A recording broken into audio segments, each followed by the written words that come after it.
Hey, if you miss us live, you can listen to us wherever you get your podcast.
I'm the general manager at Friedman's Kia in Langhorne. I just wanted to take a minute to talk about Larry Feltman and Career Changers USA. Larry and I have been working together for about the last 12 years now, and anything I've ever needed as far as recruiting, training, Larry has been right there. Larry's got me salespeople, he's got me managers, he's got me technicians even through the toughest times in the industry, and he is just the kind of guy who's going to tell you exactly what's on his mind. He's going to tell you exactly what he thinks. But Larry also has the expertise to back it up. When he was in the dealership world, he was a top performer, and that's really important to my staff, especially as it pertains to training. A lot of people can come in and teach out of a textbook, but Larry has real-world experience dealing with customers, dealing with situations in dealerships that we go through on a daily basis and try to train on. But Larry's been through it, so he can really empathize with the people and tell you what's worked for him and maybe what way not to go. Larry is just always at a 10. I mean, his energy level is always up there, and I think people, they just love that and they feed off of it. He's not faking it. He is genuinely excited to come in and help you. He's excited to come in and help grow your business. And he's one of those people who just really enjoys seeing dealers succeed and have a lot of fun at the same time. All right. Life is about connection. Having a support system to lean on. And roads to endless possibility.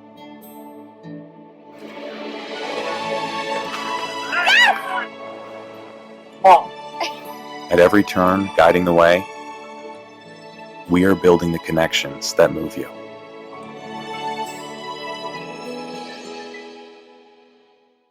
So what would your dealership feel like if your entire sales staff was literally on fire, your sales and service staff? They were nonstop all over social media, completely dominating your marketplace. They could do it in 30 days or less and then continue their education to do it for an entire 6 months or a year.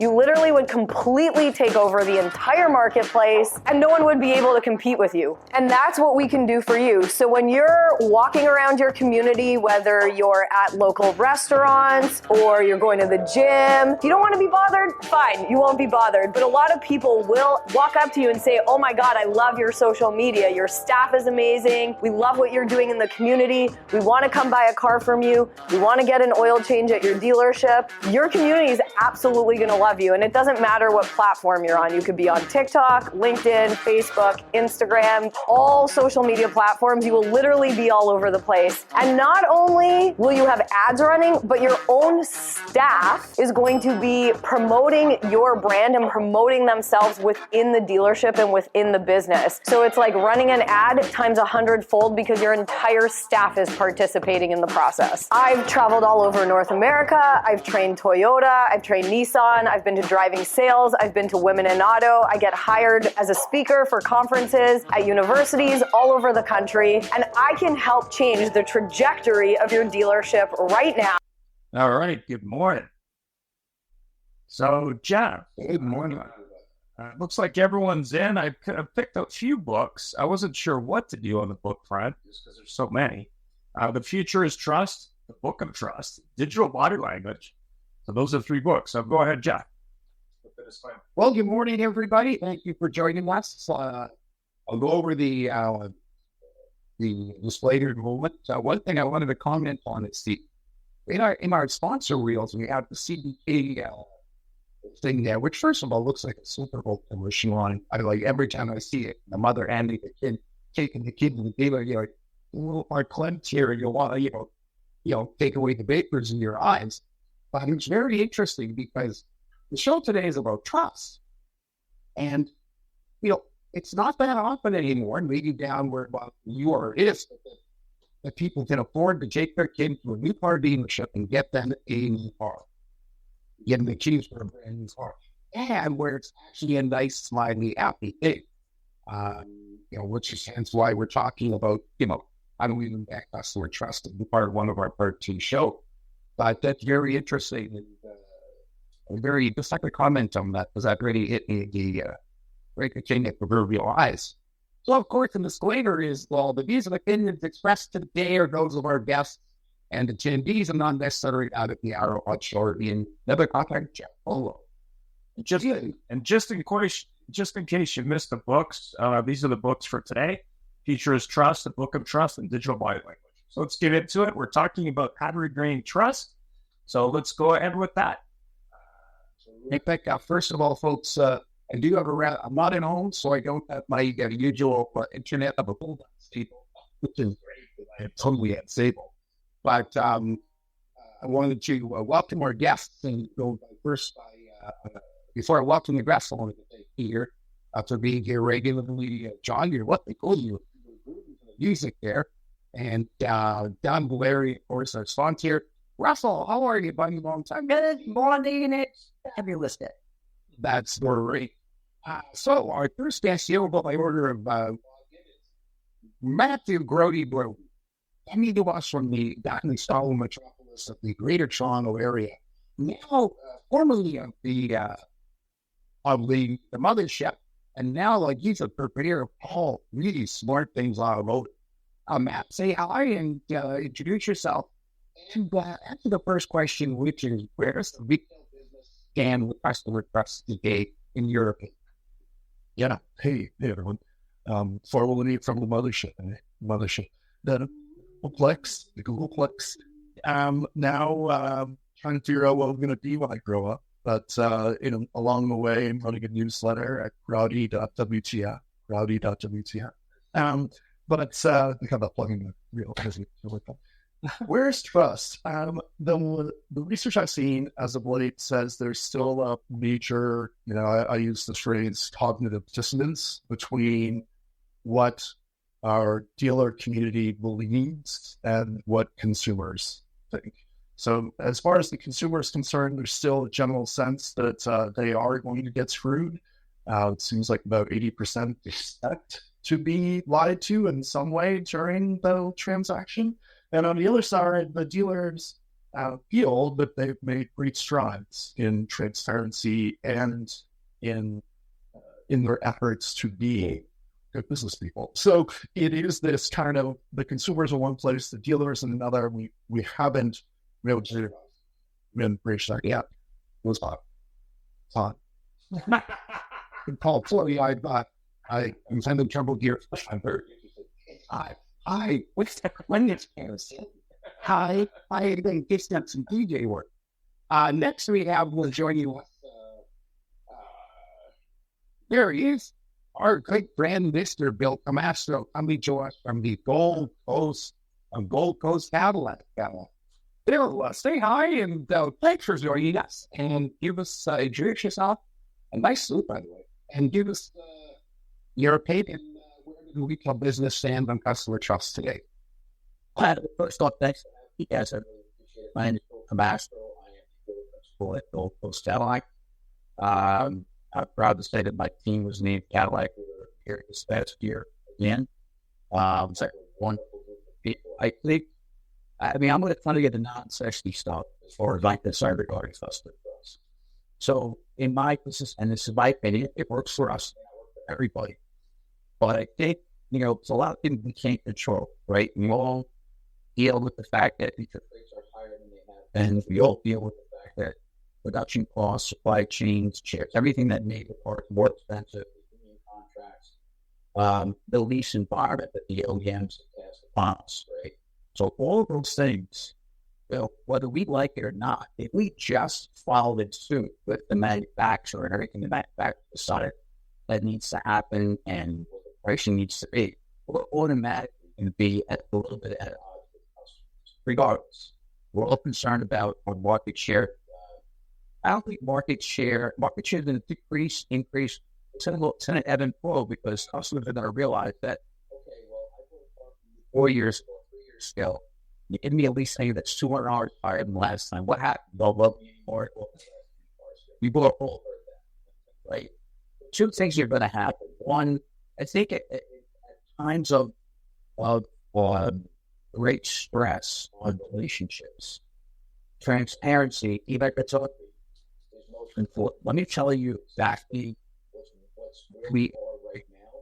Don't try to dress it up. Don't try to sneak here or make a big dance. Just tell them the truth. But more importantly, at times like this, it's like anything else. If your girlfriend said, I'm breaking up with you, you want to call it 50 times to try to resolve, right? That's what we need to be. Of course, we need to be front and center. We need to be, forget AI, forget digital, forget everything else for the moment.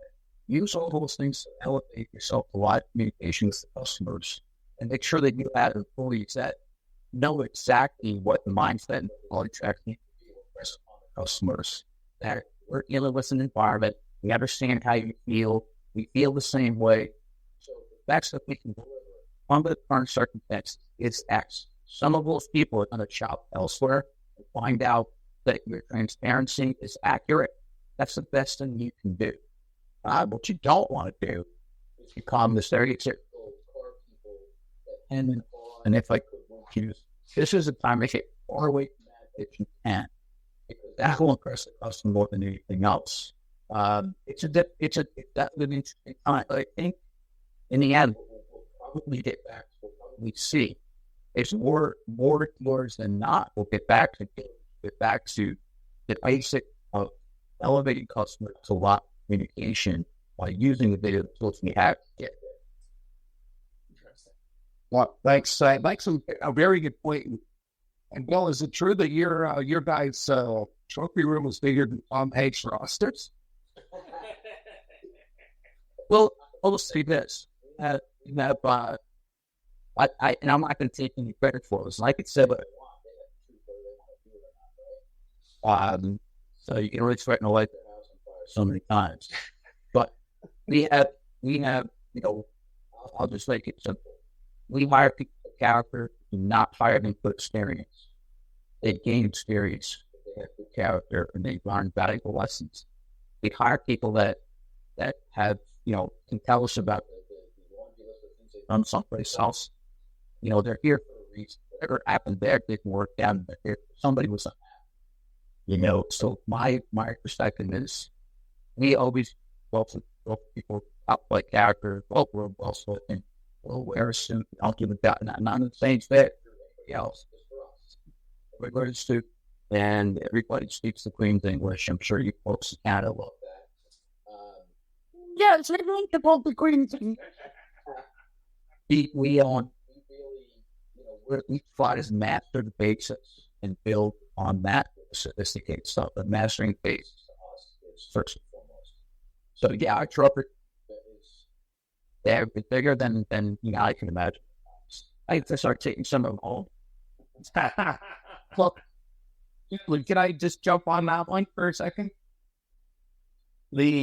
congratulations, Bill. It's a well-deserved award for being the best Cadillac dealership, and I'm sure your team has worked very, very hard.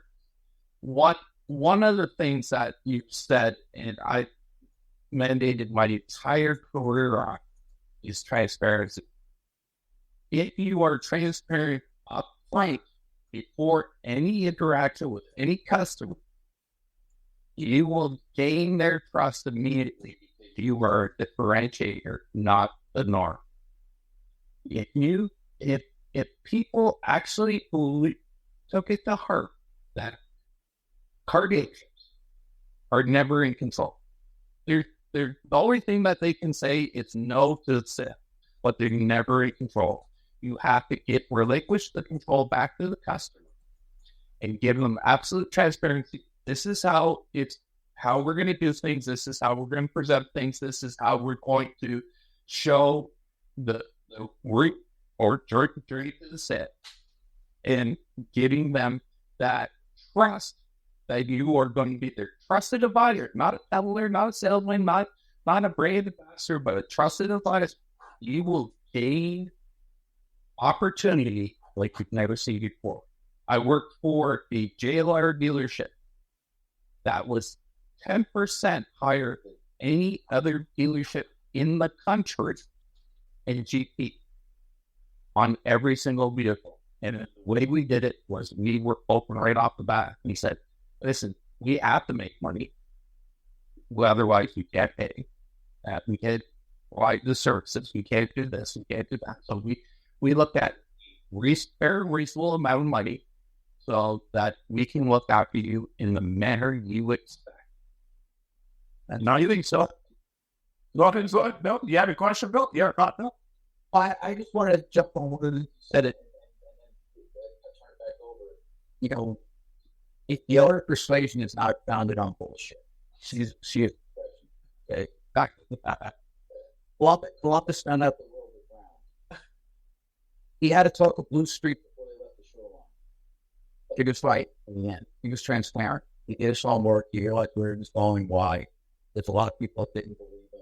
And I'm sure until they actually got to where he took them, the world is not founded on bullshit. The art of persuasion has come in a lot of different forms. And I think the average person believes that you can't be persuasive if you tell the truth because the truth is absolute. The only thing that truth does not factor in is the person telling it. And that's really where we stand out. I mean, I think where we stand out. So to my good friend Live Partnership, I love what he's saying. Yeah, well, exactly. And it's with that, we turn around. Not only did we out profit every single dealership in the country, but we also were the number one dealership in the country for quality. Now, that had nothing to do with their demographics or geographical area. It had to do 100% of the service. Well, yeah, I mean, I agree with it. Our moniker was the business that service built.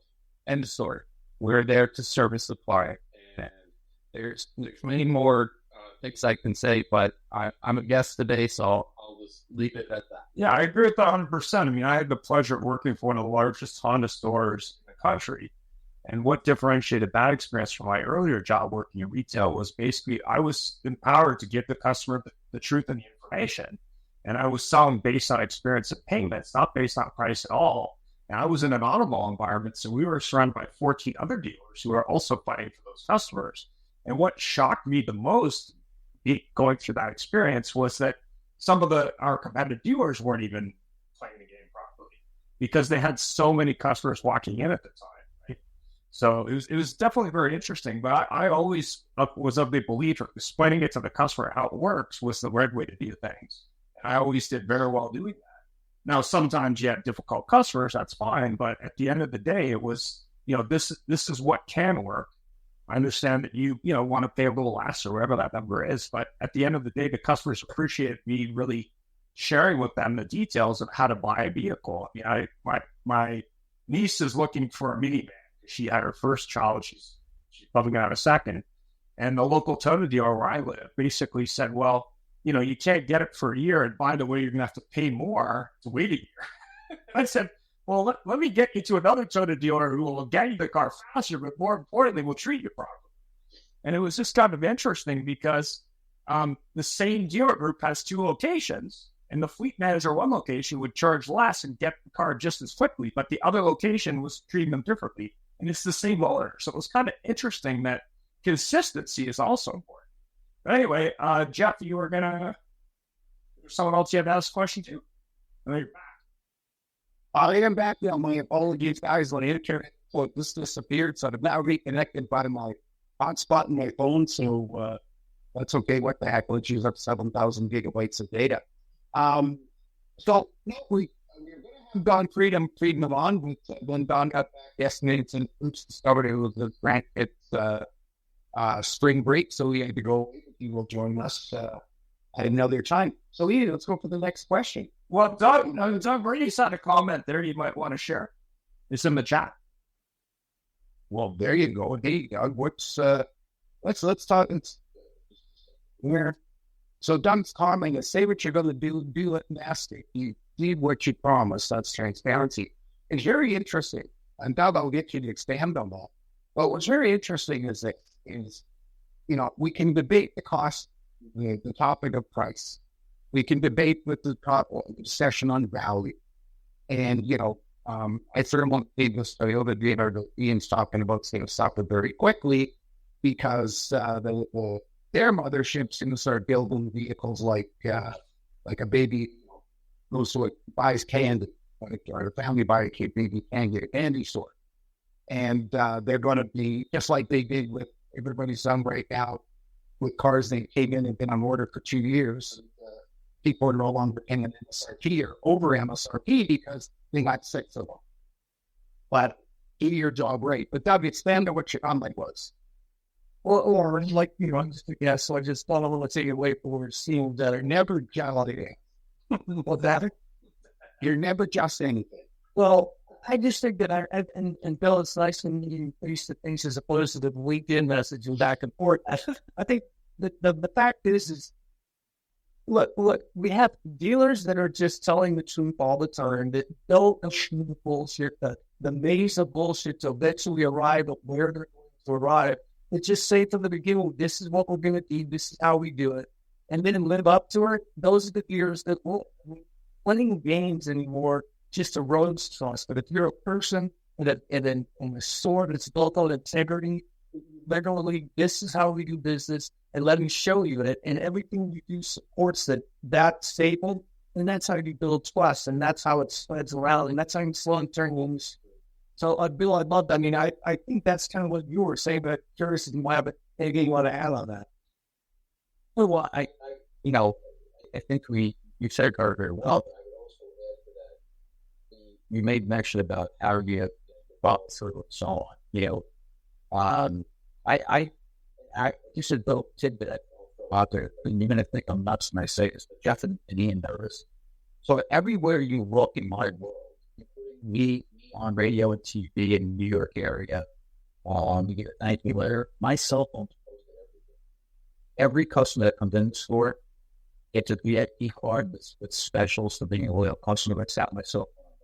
Now, you would think that this cell phone rings 20 times an hour, but it doesn't. It's a very self-service and betting this about.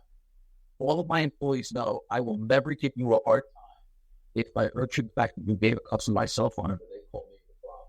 And I don't, because it makes them feel good about doing it. The problem gets resolved. They won't get bad social media. They get a good service. They get paid for it. Not everything else I feed the customer. More importantly, the salesperson, the service advisor, when they see that and they realize that I will do that, they innately do a better job with the customer up front. So, and the example I would draw on is if you were going to go to, you use that Circuit City, right? You used to buy your radios up there. Circuit City versus Best Buy, and you're standing between the two at a strip mall. And you say to yourself, hey, I know the owner at Best Buy, problem I could always call, so, but at Circuit City, I don't know anybody. And they have the same flat screen TV for the exact same money. Where would you walk in? So we leverage that at a high level amongst a lot of other things, but I think also it's not about me. It's via the team, it's via the leader, and I believe that. And I think everybody can be a leader. You give it up. You got to turn part of your people into leaders. Then you have to lead from the front, not from the out. You know, and I well, I'd like to be on my brother's down on loan or portion. More, you know, I should be involved in what goes on. If I can better than any kid might be able to hire. So I'm very involved, give a lot, and sort of come up behind, but we've said it is so important. And I think that lacks in our industry, even so to this day, is a percentage of people that really do this because they're passionate about it versus figure out what things their life. 100%. 100%. I mean, I was at a local Cadillac store. I shared some images with Bill, and I'll take some more. And they used to have a Cadillac franchise inside their Chevrolet store, which is a significant store in town. But they built almost like a Taj Mahal to Cadillac. But what was interesting about the experience at the store was the mix of sort of the classic Cadillac heritage and the current models. And they really built a store that's all about experience. Now, obviously around that store, there's a lot of high-end retail, be it Ferrari or Porsche or Lamborghini. But what I really liked about the store, what they did, was they had 2 floors. And on the second floor, they had some cars that obviously aren't for sale, but they're sort of like classic Cadillac heritage. And they've even taken it to a different level where they've got artwork on the wall. They have an area where you can buy different, gear that's got Cadillac logos on it. But even the level of service was really impressive. Was the fact that you didn't feel like you were being sold a Cadillac. You felt like you were being you were having a Cadillac experience in a store. And I'm not sure what their performance is, but I was very impressed with just sort of that hands-off approach, more like let's help the customer versus let's sell them a Cadillac. So I thought that was really interesting. But I think you had something to say, so I just want to drop that, Corey. So I just wanted to jump on what Bill was saying about the cell phone. I started in business in 1982, and I remember going on one of my first dealer trades as a salesperson, picking up a car at a Jeep dealership. And at the reception, there was only one card at the reception. There wasn't the card tree of every single person that worked there. It was only the owner's card. And the owner's card had his own phone number on it.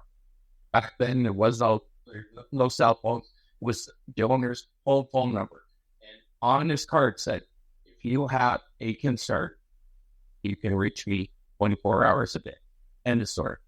And you would think at that time in the 80s, Jeeps weren't reliable, that he'd have his phone going off the hook.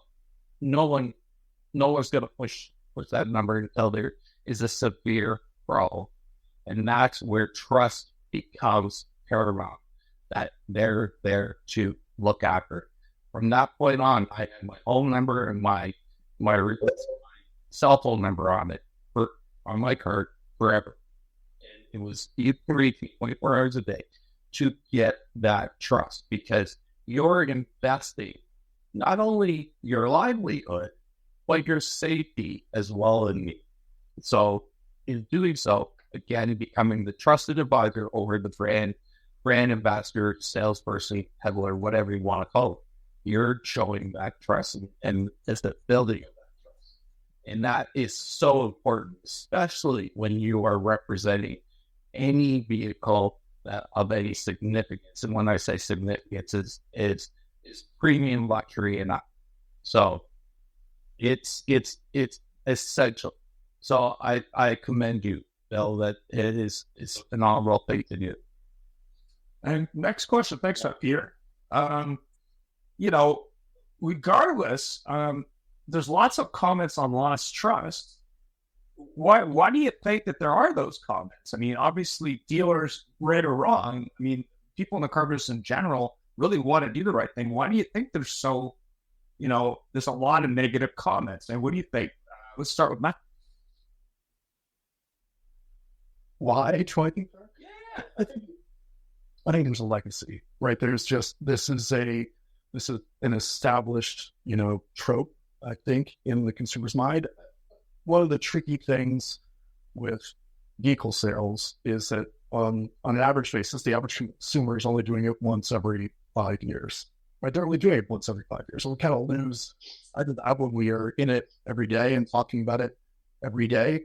And so if you kind of think about the way, when we talk about this a lot at Google, the other experiences, the other transactions, and all of the other touch points they've had in those 5 years since. By the time they get around to buy a car again, they've kind of forgotten how it works.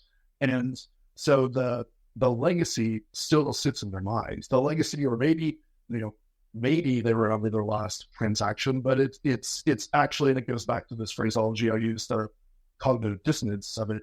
It's very different than the way they purchase and experience retail everywhere, and they're not ready for it. So I agree with what Bill said. In the more you can explain this up front to kind of walk someone through that transaction and explain here are the steps, like this is what's going to happen, I think you could win them over. But I'm not convinced that is what's happening. Like, I don't think that is the common experience across dealerships. I think there's still a lot of, there's a lot of probably suboptimal sales happening out there. So the experience. Matt, sorry. I know that there's a certain legacy to it, but 5 years ago, any of us we talked together, the industry had made a ton of inroads. We were providing a much better picture. I hate to say it, Toyota had a reputation as being brand to go to, because you would get straight dealing, and very few dealers were doing the any car business games. They were discounting, but not much, maybe on some horizontal fences at the end of the production run, that sort of stuff. But they regard this as really highly ethical. And now I'd be very hard pressed to mention Toyota dealers up there as ethical, because I'm hearing nothing but stories. Okay. So there's really something there. Crystal, we see your raised hand. We'll get you in 2 seconds. Yeah.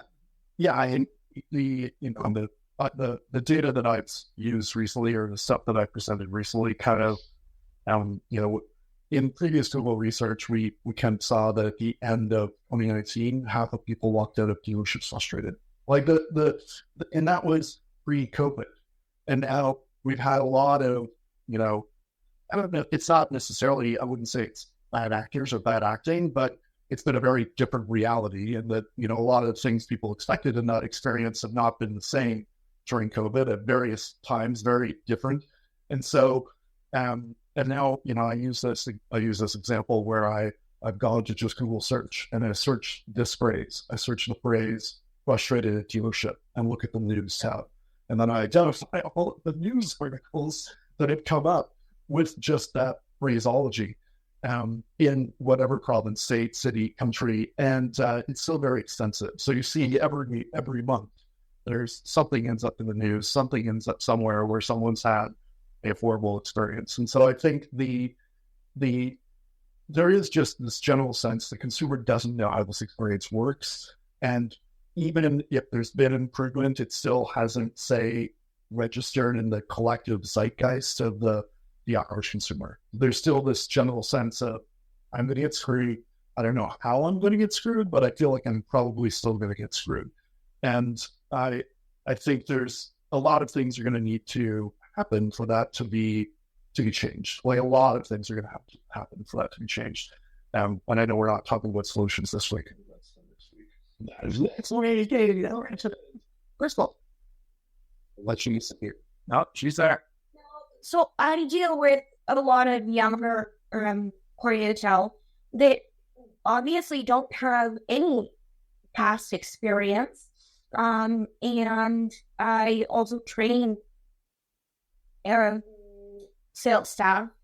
And I think that it is twofold. Yes, we don't have sales staff or trying to stop explaining the process to the customers. So they might be sitting somewhere for 2 hours when they say it might be 5 minutes, and they don't have a salesperson come back and explain what's going on at any point. They just mess off, and that is really frustrating for somebody.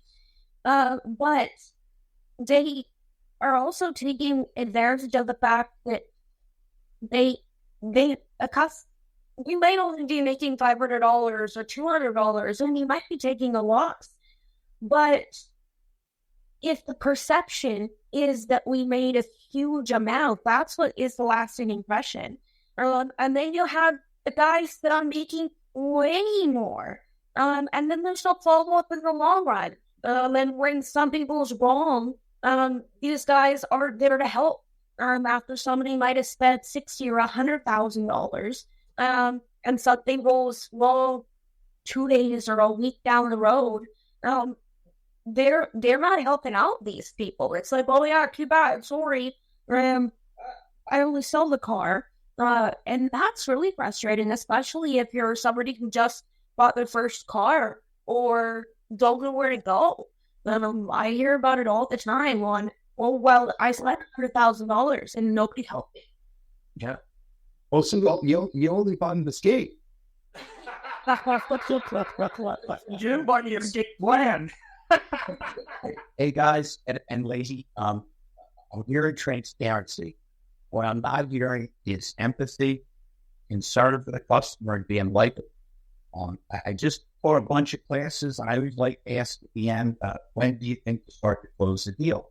It's not at the end when you screwed it up. It's the beginning when you say welcome to. If we're not likable, if we don't show some concern, if we can't say, I know these interest rates are crazy, I'm going to get you the best deal, let's work together. And it's not just the deal, it's what happens after the deal. How accessible are you? How willing are you to get in? First of all, I'm a former dealer at a training recruiting company. I sell 5 cars a month. I sold my store 12 years ago because there's people that will not buy a car unless I'm involved. And you don't know me yet, but I'm a little crazy. But I'm alive, and I'm going to do look me in the eye, and I click something, I'm damn well going to do it. But we're not teaching people to think long term and to realize that these customers aren't annoyances, they're annuities, and how much money we in the dealership can make. It's the same concept, principle of not emphasizing keeping people in service and retention, and then not only does the dealership lose all the business, we lose the chance to sell. But Lady Allison, I was to what that goes to what Bill said, which is character. We can train them, we cannot train character. Like part of character is empathy and understanding. That's something that we can remind, but we can't put it into them. Yeah, a guy just called me and said, Feldman, I need people, but I want experienced people. I said, why? Why would you want a lady that's been doing it 10 years? Hey, if they're any good, why would they even think of leading and blowing up some of their following? Or you're going to get somebody that's cranky. It's all going to tell you how bad the dealership is and why the manager sucks and the rest of it. It's all about their character. It's all about how much they want to work. How much they want to succeed.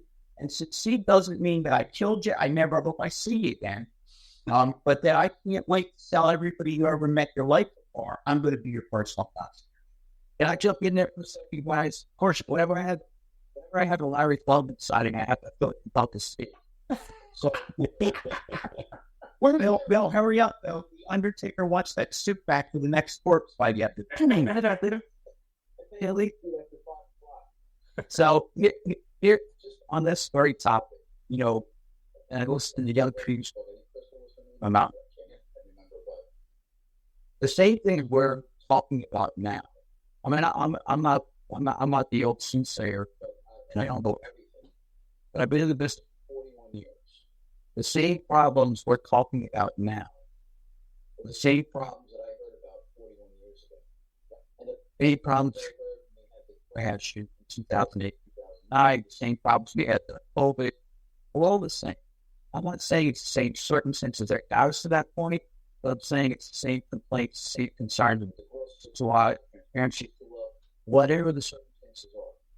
one thing that remains the same in this industry and will always remain the same is you can buy a car, you can get your head taken off, you can get a car given away anywhere. The young lady said it best, no matter what we sell a car for, we made a lot of money, no matter what we sell it for. So my philosophy is if they think we're going to make a long no matter what, we'll make a lot of money. That's my philosophy. Because although that we at our part, I have a partner with many sort of things, 81 franchises. Okay. I'm this partner here, I'm the operator. Our list for coffee is $600 a car, higher than the next closest in our 81 franchise dealer. Last month we were just under $5,000. And I'm sure everybody on this call right now is saying, well, how do you get to be dealer of the year? And how do you win all these satisfaction awards if you're at $5,000 a copy? Well, going back to what you said, our follow-up here, we believe in being top of mind always. Because you bought a car a year ago, 2 years, 3 years ago, our people are contacting you. They're sending you a Merry Christmas, Happy New Year. They'll call you and ask, how's the car going out of the thing? Well, we take pictures of every customer they take the car. We're on Facebook, Instagram, and I always go on every night, and I support 8-10 deliveries in a day. So I go on and I say, thank you for joining the Gold Coast family. I name them my name. And I thank the salesperson for this great professional. Every single customer. We do, I'm just giving suggestions to solve some of these issues. We keep going back to what was said earlier, about not getting disassociated with the customer over a 3-year, 5-year period. We do events inside the store, okay? We want our customers to come to the store. We want them to feel comfortable in the store. So we invite our customers to every event. We put out a big spread of only, for example. Last month, I think Joe was. That was awesome, by the way, Bill. That was awesome. But we did nothing but the end of the donation. So that if you wanted to donate, you had to show up. And people dropped pennies and Stephanie. We donated $12,000 in 4 hours. The most important thing was all those customers were in the showroom. We had classic cars in the showroom. We had VIP Gary Joe saying, whatever. But it was a really, those feel the things you can do for your customers. Anything you can do, those stupid videos like LinkedIn for my car, it will be. But what it tells each person is, I'm just as average as you are. I was saying that I'm going to put my pants on, I'm going to look at this time. I'm in my car at 5:30 in the morning. I put it up on my fix head just like you yours. And that sense of being able to relate to the customer to me and me to the customer gives them that sense of they feel connected by 1 degree of separation, not 6 degrees of separation. And it does make a difference when we walk in the showroom. It makes a big, big difference. It's an investment of your time, it's an investment of your money. But it pays off in spades. So going back to what was said earlier, the best, in my opinion, other than all of the things we do from a process standpoint, whatever you can do to bring the customers and keep them in the fold, keep them top of mind, stay in contact, not just about car deals, about being part of the family. That changes the dynamic when it comes to customer retention. They'll always give you a second shot. We'll call you about a bad experience versus just defecting to somebody else. We'll give you an opportunity. We tell people flat out, we're not perfect. We're in search of you. Their feedback valuable for us to get there. So always give us an opportunity to converse live with the customer on how we can get there. So it's not, and I wanted to say this, it's not easy. It's not a perfect science because you're dealing with people. But because we're dealing with people, we want to deal with people. We want to make sure we get as much as we can and impress them, even though the most roundful employees character. We're very, very, very passionate about that. Hey, Bill, the funny thing is, though, if you don't empathize, your job's actually harder. Because people don't feel any personal connection with you. Well, why the heck would they come back to you? But they're the one. Oh, yeah, it's where your head is, Bill. You'll love this. I haven't been in as long as you, but I've been in a long time. The first week I'm on the job, GM is in the store, and the operator said, "You have a call, boss." And he says, "Down my leg." And I thought, what an imbecile. If the person wants to buy 2 cars, they'll buy it from somebody else. If they have a small problem you solve with your hero, if investors are like they want to, again, it's your attitude. You're going to go to work for 8 hours, 2 hours, 10 hours. Why would you want to make money? Why would you have fun? And that still comes down to connecting with your customers. And the fact that they look at a so another video that's out, and you might have saw it, that I like the fact that there's a negative perception. There's nothing stronger than when a negative is overcome by a positive. When they turn to you and go, "Oh, you're really nice for a person." And that's not hard. What's hard is letting people buy into this craziness and perpetuate it and continue it by being just as ignorant and short-sighted as their perception is. Oh, 100%. Good afternoon. Can I jump in here? Of course you can. Go ahead. Of course you can. Well, hello, everyone. A lot of friendly faces here. Great to see you guys. Besides naming our company Trusted Sale, a thing or two about trust. I want to make just one observation and then maybe leave one behind for you guys. Is it? We're not giving the solutions here, right? That's the next CTO. Part 2. Okay. I'll wait on that one. I'll just give this one then. What I have found, not being in the business now, Bill, I've been in business for 42 years, like you, but I've only been in the car business for 7 years. So, and I'm surprised you look as good as you do for being in the business for 41 years. When I look at you and Larry, I know this. You have the guys.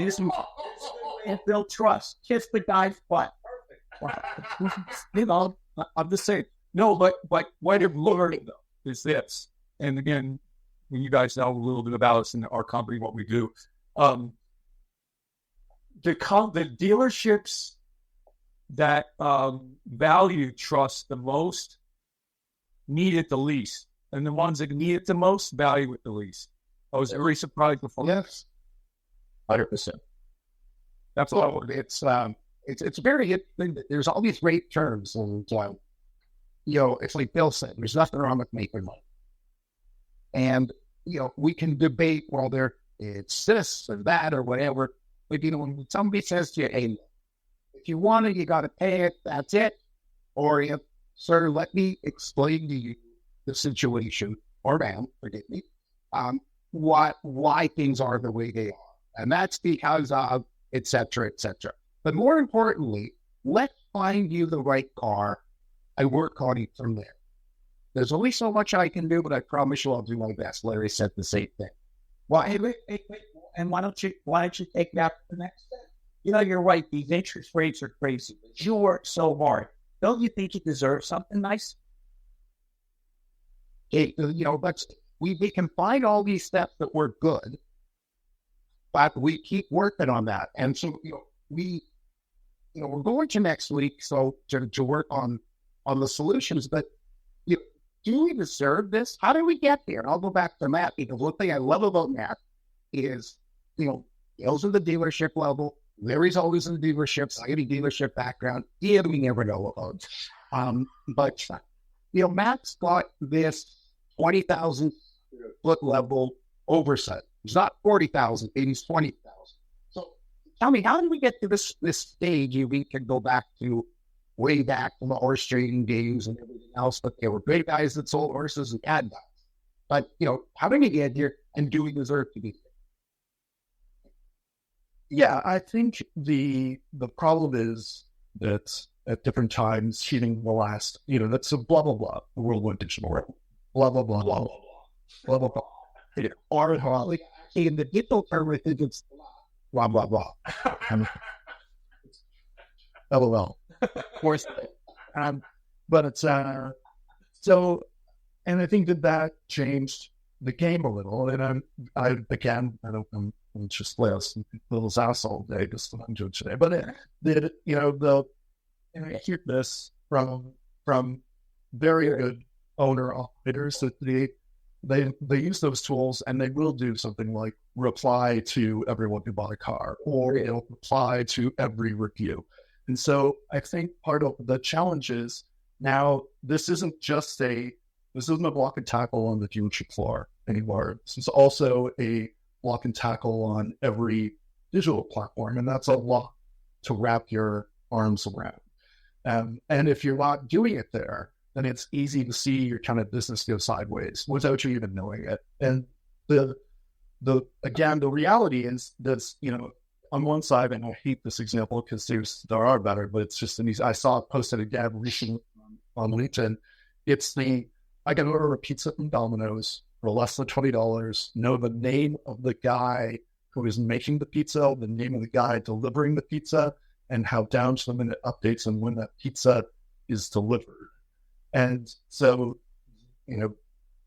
fuck you, Domino's, but you created an experience that is unlike any other. Well, you created this experience, and now, whether it's the Domino's example, whether it's e-com examples, whether it's Uber, whether it's whatever. Even I ordered dog bones the other day from a pet food store because my dog is very specific needs out in St. Catharines, and they'd send me a text message of deliveries here. So it's really just this. I think again, cognitive dissonance between the way we experience everything else and the way we experience automotive. And in many ways, we haven't caught up. And the reason we haven't caught up is because we haven't needed to. That it's still a place where the transaction doesn't. I don't have anywhere else to go to buy a new car. I don't have anywhere else to go. And so as a result, the mechanisms that are common everywhere else have not been deployed in automotive, and that's a whole other show. That's a whole other OEM to dealer on the road, who's responsible for what conversation that would take another 5 hours that we could talk about for the rest of the year and unpack. But I really do think it's, the world went digital, experiences changed. We got comfortable with those experiences, and automotive has not fully come. And in the places where it has, we don't like to talk about. We don't like to talk about what Tesla is doing. We don't like to talk about what Genesis in Canada is doing, because Genesis in Canada has kind of got this right. So there's still just work to do. And it is also, somebody pointed this out, I think it is the silos within the dealership that don't do us any favors, right? The silo between sales and service, the silo between sales and the F&I team. I mean, it's like every part of that experience is jarring for the consumer when they've not experienced it again for the last 5 years or ever, if it's their first time buying a vehicle. And really, it's also the lack and the difficulty to communicate. What thing was, I've had Ian and Jack and other people promote me by saying the guy answers the phone. You shouldn't get a trophy for that. Jesus. So I'm calling a couple of dealerships. Leave a message. Don't want to buy paintballs to get a lot of crap. It's impossible to get anybody on the phone. And over the last few years, a lot of the people that are younger than us understand the concept that I'm afraid of my phone. How the hell could you, if you're a salesperson, how would you ever want to rather text somebody than talk to them? Because if I tell you a joke, bro, you might say, yeah, Feltman's all right, it's fine. On the other hand, if I text you might think I'm a misogynist, a racist. Again, the simple fact of what we do is communicate, and when we make it impossible to communicate, well, we expect to have that. Larry, I agree. I'm the first one I've had in so many of my presentations in the last 5 years that just a slide that simply says, answer the goddamn phone. Just answer the goddamn phone. But the number of times... I noticed you like the course a lot. If you ever need a job as a used car manager in New Jersey, come back so I can lead. So those go. It's moving.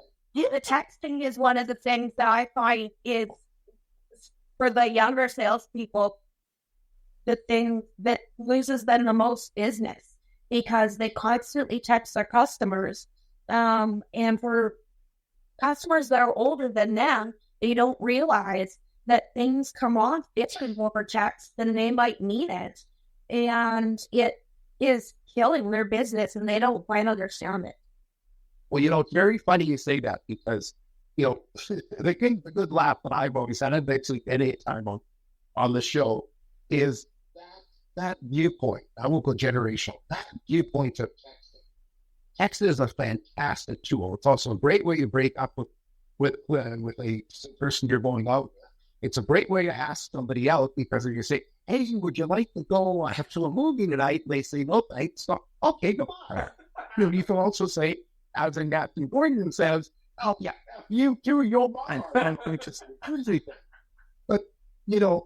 again, the thing is that these are younger people. Well, these are, I think anyway, because we'll get you to answer the question. They, the phone rings, they will still answer it. I still see, you still see 15-year-olds talking on the phone. So it's not like they don't talk on the phone. But they can't so Marty, so we struggle, let's go back to, I think where we get lost in our business, we forget human nature. I'm not really good at anything other than picking out a street and here's what I know. A young person, if they have an interest in a romantic interest, will pick up that phone on the first ring, will dial incessantly, okay? And why is that? Because they're driven by an obsession to succeed in that communication, right? So what is the problem lies about our business? They may not necessarily be driven by the obsession to communicate with customers. So I get to that point. And I think, and I've heard this from one of my peers who's well known. I'm not going to give their time now, but we need to do a better job of impressing people, impressing our people. What's in it for them? At the end of the rebel, if you do it this way, here's how it turns out. And be able to give them examples of it. And again, I also how many of us and how many of our leadership actually take the time. If you never see the magic act performed, you don't believe in magic. So you have to be able to at least illustrate here's how it works. And I will tell you, I'm not talking anything when I do deal with my people on a daily basis. I don't know everything. I'm not great at everything. But what I do know is we've gotten to this clutter in our industry where we try to look for the next newfangled tool that'll do the work for us. We'll just take the digital, software that'll take away my responsibility. It will think for me. It's almost like press that button. Well, after this, I'm going to sell more parts. Now, most elevate customers' communication to the farmer. You can take over, and like Larry said, what's the body language look like? How does the sound coming out of your mouth? So can they see you as the next door neighbor? Can they see you as a person who's those things are so valuable to, and I know they sound very calling out, but they're true. They are true. They still work today. And again, in our industry, it all goes back to how we all got here. Myself, okay, we all got here because we didn't become a doctor, we didn't become a lawyer, we didn't become a hockey player, we didn't become a baseball player. And without a resume or without a college degree, we got through the door. And we realized there was a lot of money to be made. And we were taught by people that said, if I could, and for the trade keys on the roof. So the people we were taught about. So we have to usually reinvent ourselves, not reinvent the business, but reinvent ourselves. I think that's what we focus on here. It works for us. It may not work for everybody, but I think at the end of the day, the most important thing is customers want a lovely trust. Trust is sport between human beings. Trust is not, I'll give you my last point. Sorry to climb up over here. The DRPs, right? The digital retail tools. So, whether it's Techion or General Motors or whomever, that's the joint, whatever is creating this niche program. Well, during COVID, it had purpose because everybody was on there, keeping doors shut, you can only talk to the customer out in the parking lot, whatever. Okay. The old world, DRPs are become like a newspaper.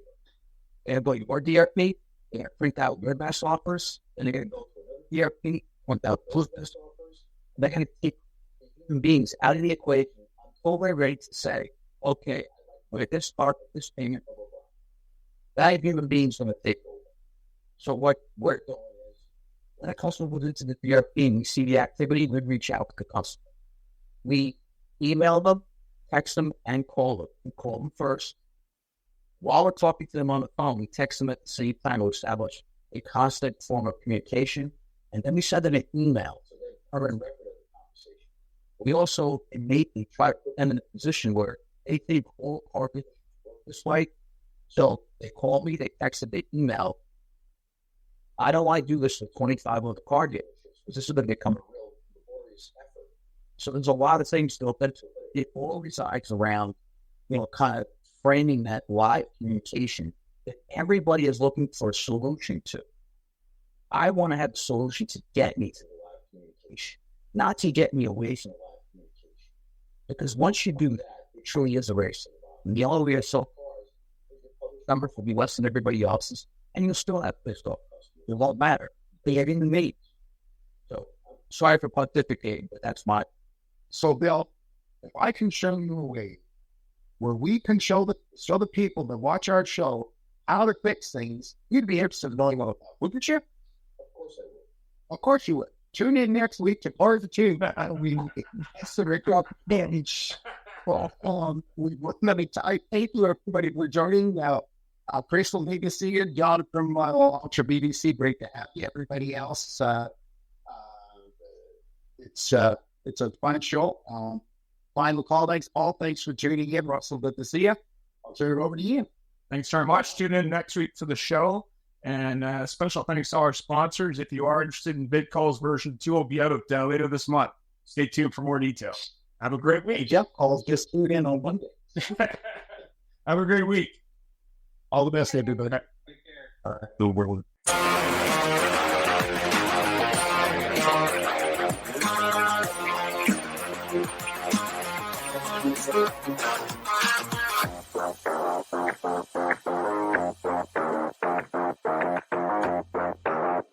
Hey, if you missed us live, you can listen to us wherever you get your podcast.